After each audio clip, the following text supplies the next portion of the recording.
Hey everybody! Hi, good morning. I'm Lindsay. I'm Sarah.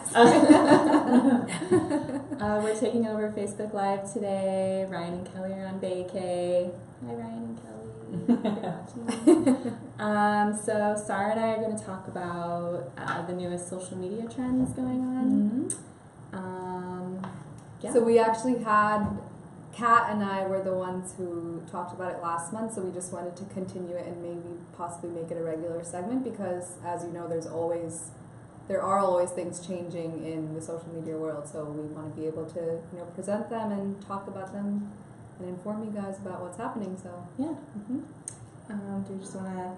Yeah, I'll start off with the first one. Okay. So basically, there's this new feature that Snapchat is launching on their platform because they have Instagram as their biggest competitor when it comes to actual stories and everything. So they basically wanted to have a way of generating more revenue. So it's called Eagle. So it's like a new visual search tool that they're having on the platform. So basically, it's linked with Amazon and possibly other companies like Shazam, for example. And you are able to search using uploading a picture of a barcode or even a possible picture, and basically it'll link it to an Amazon site. So if it's like a certain type of product that you want to be able to buy and you have the barcode, so you can upload this barcode onto this Eagle search feature and it'll automatically take you to the Amazon website where you would be able to purchase it. So it's like a form of revenue in the sense because it has to do with affiliate marketing. So whatever sales that they have through Amazon, they'll get a percentage of those sales, which makes sense because right now they don't have many like revenue streams that are as much as Instagram and Facebook, because Instagram is like really upping their game when it comes to stories, as you know. It's kind of crazy how insane it's become because of the fact that Snapchat, we were even talking about this, Snapchat was the original story creator. Yeah, I was obsessed with Snapchat stories at first. I would only post stories on Snapchat, and then Instagram started doing stories, and I've kind of gotten away from Snapchat now because I just love doing Instagram stories. They're just really fun, and I think you can do more on the Instagram stories. I think they have more filters. They have a little more features. The GIFs are probably my favorite part. I think Snapchat might have introduced them, but again, like they're still behind, even though they were the first ones. But I feel like this feature, especially since I know that they already sell their spectacle glasses through Amazon, like it is linked with them, so they are getting a lot of revenue through that. But I feel like this is just another way for them to get more revenue and maybe even stay in the game because of the fact that Instagram is kind of awesome. Yeah. But it's more of products through the barcodes, and then it's also possible like finding songs through Shazam and then being able to purchase a song through like whatever music platform they have. So it's pretty cool. And then the second thing that I wanted to talk about was so as you all know that Facebook has their stories feature available now. So it's basically like Instagram except it's stories on Facebook. The amount of people that are actually using the stories right now is not as high as Instagram. Instagram stories, they have 400 million users right now. And I guess this the one that's beating them right now is the WhatsApp status. So WhatsApp statuses, I think people are using them more internationally because, I mean, I use WhatsApp a lot, but not many people in the US use WhatsApp. Is WhatsApp mostly for... It's like a messenger application where it's linked through your phone, and then you can send messages to other people without, like, it's basically like an iMessage but for every phone, for every number. Okay. But you have you can put up a status. I don't know why I'm saying status, like it's some international status. And I guess a lot of people are using that because, again, it's international and you're reaching out to a broader market. But so basically, Facebook is starting, will possibly have ads on stories. So they already have it on Instagram stories, and they've been doing really well because they didn't introduce the ads platform, at least the ads for Instagram, like until earlier this year, at the end of last year. So it's still fairly new, but they've already they already know that businesses are doing really well from it because their conversion rate is a lot higher when you're even if it's purchases or even getting website clicks through the Instagram stories. So Facebook is starting to launch that. It's obviously different than Instagram. It's not integrated. They're not exactly the same. But again, it's like a way for you just to get your message out, especially for businesses. It's just another way to get more sales and to get more leads, which makes sense. So yeah, it's a way to drive conversion. But yeah, they don't have it. They don't know if it's going to happen like now or if in a month. They said soon. So soon is a very, I'm not really sure what soon means, but again, it's going to be the same concept as Instagram, 5 to 15 seconds, skippable ads. I know that a lot of people don't like the non-skippable ads, but you are able to skip them. But again, it's a good way to show your business. So, yeah. So these two I found yesterday, and I was actually playing around with them last night. They're more like fun, just like for groups and things. But Pinterest has this new feature where you can, because I think you can already add people to your boards, but now,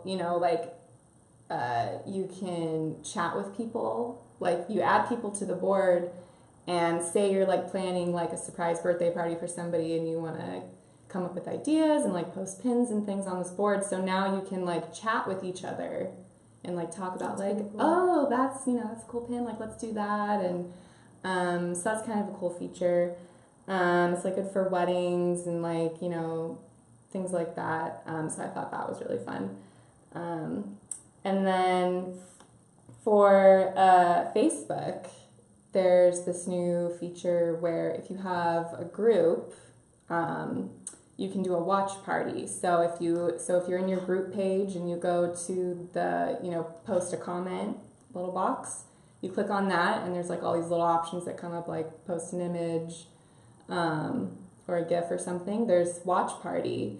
And it's basically you can watch videos. You can host a watch party, post a video, or you can do a live video, and everybody in your group can watch it at the same time, and you can like comment to each other about it. And it's mostly geared towards families who are long distance, or like friends who are long distance, or even people who share the same passions. Like if you're in a group about like dogs, you can host a watch party and like post this cute video about a dog, and everybody can comment on it and watch it at the same time. So those are really fun. I think the watch party thing is cool because even for a business, like how Apple, they have their whole like the thing where they introduce their products. I don't know what the actual like term for it is, the live video thing, but they have streams for it. I think it's cool because if they have like for their existing business page, like they would be able to host that watch party and get a lot of engagement from just that thing. So it can be a live video, it can be a pre-recorded video, but even for that personal touch, I think it's nice because you can use it amongst your families when you have like a wedding or you have a birthday party and you want to be able to share, or a graduation and be able to share content for that and get the most out of it. But I think it's a great way to like build from your community, because I feel like they try and push for that to have more engagement amongst your community. But then also even for businesses, like it's just a way to introduce products, I guess, like in a cooler way. So I like that. And even for the Pinterest thing, well, I wanted to, I'm newer at using Pinterest, but like for the group boards and stuff, like do you not have interaction amongst the boards, or is it mostly like just putting up pins on it? I think it's mostly putting up pins. Like you and one person can have access to a board together, and you can like post pins on there, but you can't really like interact. So this is really a cool feature, I think. If you're super into Pinterest, I think it'll be more fun just to like comment with each other. And then there's like an activity tab you can click on, and you can see like this person pinned this today, and you can read all the messages and stuff. And yeah, it's just more of a Yeah. That's actually really engaging- cool. Yeah. Engaging platform. And I like that both of the two things that you talked about have to do with engagement. Because again, like it's engagement in social media is like really, really crucial because that's how you use your engagement to eventually get conversions and leads. So it makes sense to why people would want to build and businesses would want to build on that. So I think that's pretty cool. Yeah. But yeah, so those are some of the trends. There are a lot more because again, like everything is always changing. Like even the articles that we were reading yesterday, there's always something new coming out every single day. But this is just something that we thought was cool and we wanted to share with you guys. Yeah. And always, as always, we always have a podcast recommendation. So Lindsay has one this week. So this is a good one if you're going kind of like on a long distance trip because it's one that you don't want to stop listening to, in my opinion, because it was just so good. I think there's like 6 or 7 episodes, but it's called Missing Richard Simmons. And basically it's about in 2014, Richard Simmons, because he had an exercise class in LA. And this is the same guy with the big, like, the froey hair. He basically just disappeared. He just fell off the grid.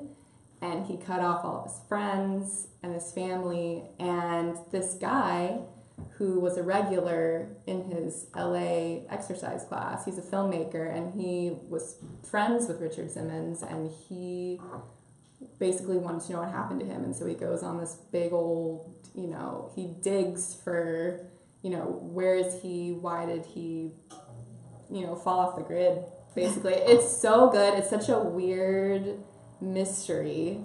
those type of podcasts are always fun to listen to. And it always leaves you on a cliffhanger. And I actually didn't listen to the very last episode because I usually only listen to podcasts when I'm like driving long distance. And I like got home when the last episode came on, so I actually didn't hear the end of it, but the whole rest of it was really, really good. So I really recommend if you're, gonna drive long distance this weekend, listen to that one.